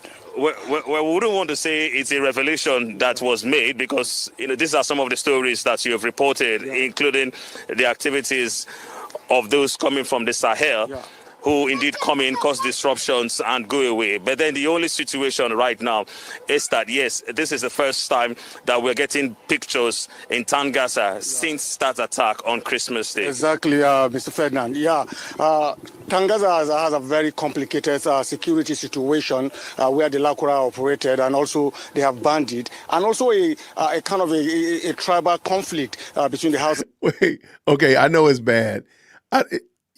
You're not, if you're a reporter, you're not supposed to give your microphone to somebody, because this guy looked like it's done. That microphone, you're never gonna see that thing again. I mean, I like it, but my man right here, like, well, why did I give him my microphone? You're not supposed to give up your microphone, because it's a wrap. That guy is never gonna give that thing back. And the Fulani body coming of the Lakurawa in 2024, they've been here since 2018, and they've been disrupting the livestock of people. That is what they specialize in rustling animals. But with this attack, Can I ask you, what is that thing behind him? What is that structure right there behind him? It looks like a transformer. Is that an electric transformer? The transformer, yes. Wow. Okay. Wow. I just wish it's too low on the ground. That's all I'm saying. Like, that thing is too low. Good gracious. Okay. Okay. We do dangerous things in this country. If you're not used to danger, you can't live here. Oh yeah, I'm too old to be about danger now. The 20-year-old Jason would have been there, but now the 50, nah, I'm good. I'm danger free. bombardment from the U.S. government on Christmas Day, the villagers really confirmed that, the U.S. airstrike hit the target because they could confirm that people are moving from Kauri, Kandam, Malgam, where the Lakura have their base, and even are very, very comfortable digging a borehole and even a well to make it a permanent camp. That particular place has been hit by this attack. Yeah. Just to interrupt you, well, I think that's one of the revelations from this. We're talking about how much development. The guest has become the news reporter. The guest has become the reporter, man. That's crazy. Hey, not to interrupt you. Don't get distracted by the lack of professionalism. Do you notice that they are saying that these people really have a base there? Like they are drilling boreholes there, they are building houses there, they are trying to make that like a permanent base, and the US just sends them packing. Right.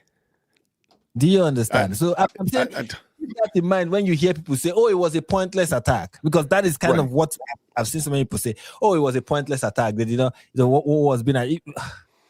Just know that it is not true. I love it. Now, here in the United States, we did hear that it was a strike. We didn't hear like real details. We didn't get like, aerial pictures and whatever like that or whatnot. But we did hear that it was a strike.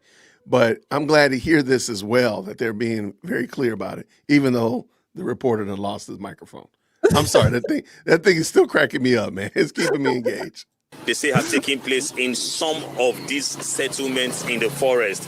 They talk about boreholes being built. Exactly. Talk about wells being dug by terrorists. Yeah. And then who indeed come out to cause commotion, cause problems, make it difficult for the people to indeed, have a normal lifestyle, rear cattle, steal, kidnap, and of course go away. Exactly. They waited until your farm produce are ready for harvest, and they start coming. Either they kidnap and to ask you to sell your farm produce. And in most instances, this farm produce you have to pay levy to harvest. And after you pay levy, they also come for you. They kidnap the breadwinners in the home, and they know you cannot allow your father or your breadwinners to be with them. You have to pay. So the community here have suffered a lot. I could tell you history of what has been happening. I could remember in 2020. The DPO of Tangaza was killed right inside the police divisional headquarters.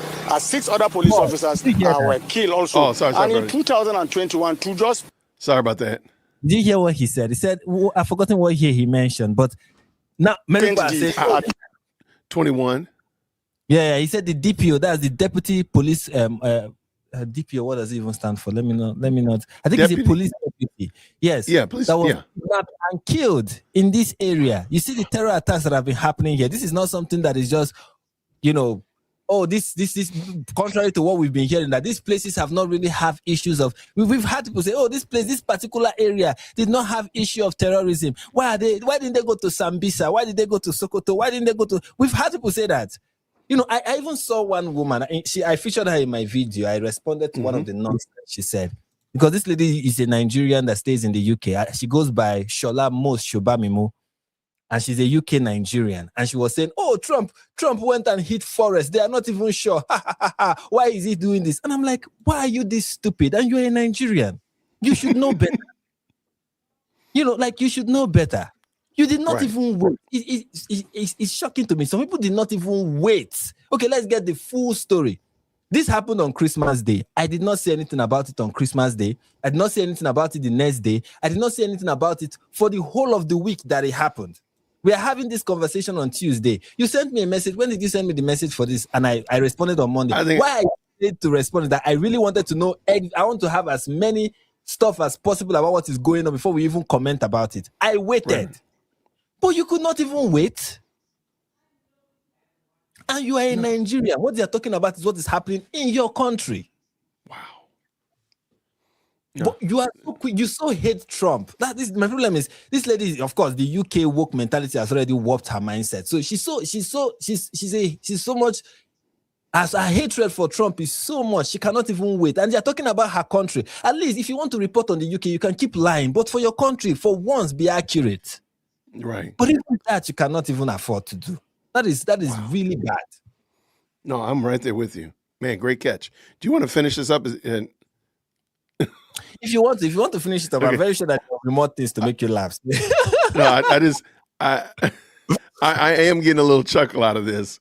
So let's finish it up. Tribal conflict perspective of it, 6 Fulani persons officially reported were killed, but okay. Oh, their mic cut out. Yeah, their mic cut off. All right, there's a Lord saying, "Let's stop laughing at that man." Because that poor man is looking like I done lost my job. Like, wait, are y'all gonna pay me still? He's looking bad. I'm all right, let me. His job. He's a very good reporter. Okay, all right. So, shout out to Frank. Thank you so much. Real quick, if you all please make sure that you hit like on this video. Also, make sure you hit like on Frank's video as well on his page. You have a video coming up. You don't have a new one, but you got a video coming up today. Make sure you go to Frank's channel. The link is down in the description.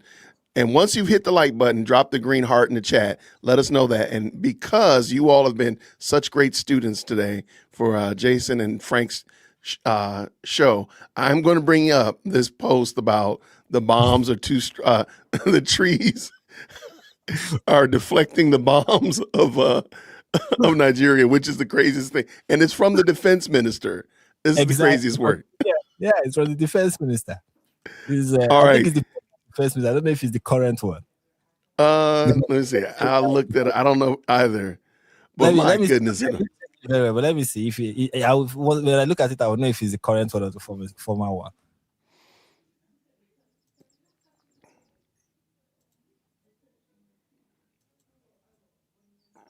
All right, let me pull this in because I know you gotta get to work. So let's get Frank out of here. All right, here it is. This is from, I'm not sure it was SOCO and the U.S. Army strike. Maybe it was Slovenia bomb. He said, I'm not sure. Let me read it. I'm not sure if it was SOCO, the U.S. Army, the U.S. Army airstrike. That was not well worded. He's trying to say, I'm not sure if it was Sokoto that was struck by the U.S. Army. Maybe it was Slovenia. Bombs can't penetrate Nigerian forest.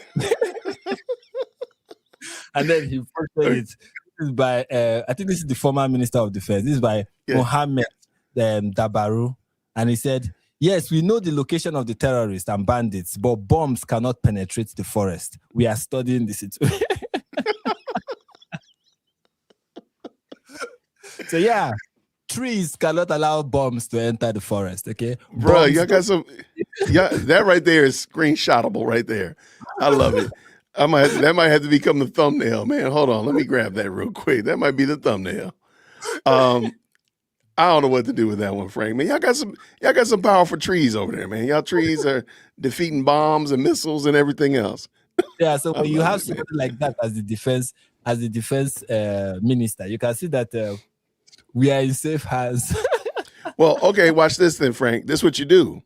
You need to get the seeds of those trees, and you need to start an international shipping, getting those trees all around the world. Because man, hey, if those trees could stop bombs and missiles, man, they can stop my neighbor from looking through my, through my window, looking at me in the morning.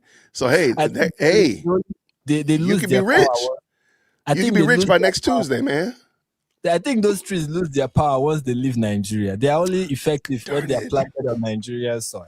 Okay, well then you gotta send a scoop of Nigerian soil too, man. Come on, a little bag of Nigerian soil, the seed, super trees. Somebody in the chat said those are Wakanda 45 trees. It's too early in the morning. It's too early in the morning. By the way, just so y'all know, like this is legitimate now. This is real. The bombs cannot penetrate the trees of Nigeria.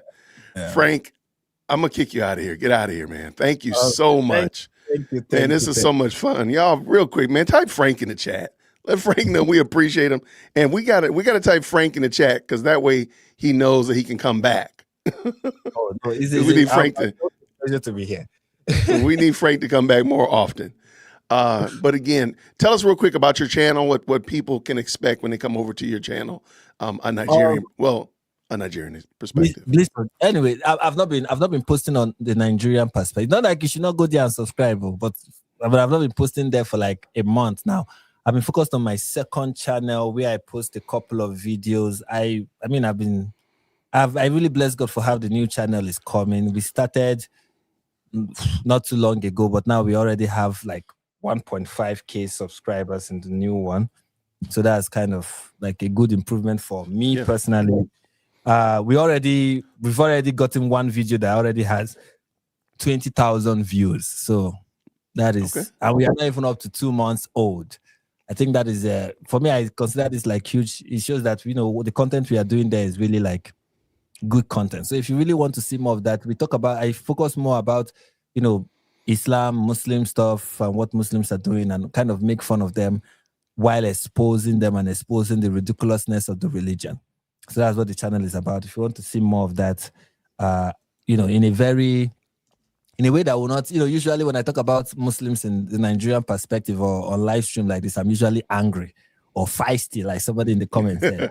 When I talk about it in the bliss of jihad, I am less feisty and more sarcastic. And I think some people will appreciate the sarcasm and the hilarious tone about discussing these things. I think it is helpful, and if that's something that you're interested in, then by all means go over to Bliss of Jihad, youtube.com/@blissofjihad.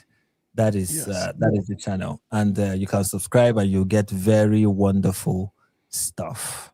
I love it. And go by and check them out, but don't give them a subscribe and forget to subscribe to this channel, because your boy's still trying to get it. I'm trying to get that fancy silver play button that Frank has back there. Look at it. He rubbing it in my face. See? You better be glad you protected by those trees. So I sent some. But where are you going to hang them? You don't have like any place to hang stuff like your background. Where are you going to keep? Where are you going to keep your Oh, it's going to go right here. It's going right here. Oh, okay. Okay, you're going to hit the wall. All right. I got the wall ready. It's ready for it.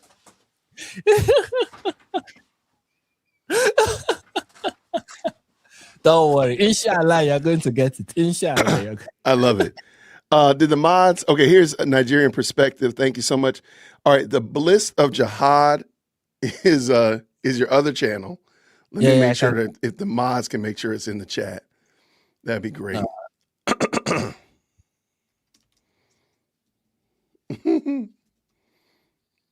Now we are so unprofessional here. They're like, what's wrong with y'all? Oh, I was wondering. Okay, somebody sent this to me. I was like, why does this guy look like that? That's not Frank. I got you now, Frank. You got me. I got you. And I'm sitting there doing all this, and it's already in the chat. I love y'all. That's why we got the best live chat on the planet. All right, y'all, get out of here. Everybody, I want to say thank you. By the way, I'm going to have Hatun Tosh on this evening. She's going to be talking about Islam in the UK. That's powerful stuff right there. Right. So it's going to be a lot. There's a lot of Islam going to be discussed today, but I do think that's probably, as you said, Islam is the problem. It is the problem. All this other stuff is ancillary. All this other stuff is satellite. The big problem is, of course, the quote unquote religion of peace. So now we'll have her on tonight. So, but Frank, whenever you want to, if you ever need me to come over there, just send up the bat signal. You are always welcome here, and I will make sure I can, whenever even though we got a little time zone difference, I'll make sure I'll respect your time and get over there as well. Yeah, thank you so much. I really appreciate you. And no problem, man. That this will be 1 hour 30 minutes, but now we are hitting close to 2 hours. So thank you. I really appreciate it, and I really enjoyed it. It's always a blast coming on your channel and just, you know, saying all the things that is in my mind. well, I'm glad that you have a venue to do so. So again, I'm gonna drop you to the back. I left your message in private chat. I'm gonna drop you to the back, and I'm gonna get ready to get us out of here. Thank y'all so much for hanging out with us. Please make sure you go check out Frank's channel, his original channel, A Nigerian Perspective, and his new channel, Bliss of Jihad. Check him out, support him, make sure you like his channel, and leave him a comment. Let him know what he's doing is appreciated by you and that you find value. Everybody, thank you all so much. I'm looking forward to seeing you all tonight at 7 o'clock Eastern Standard Time. We'll have Hatun Tosh on talking about Islam in the UK. Everybody have a fantastic rest of the day. Stay warm. Happy New Year. Merry Christmas. Grace and peace. Thank you so much for tuning in to another episode of the JWhit Podcast. If you enjoyed today's show, please do me a favor and hit me up with that 3-piece special. Like the video, subscribe, and of course, share it with somebody who would also enjoy this type of content. And make sure you leave a comment because I do pin the best comments to the top. So thank you so much for tuning in today. And until next time, everybody, grace and peace.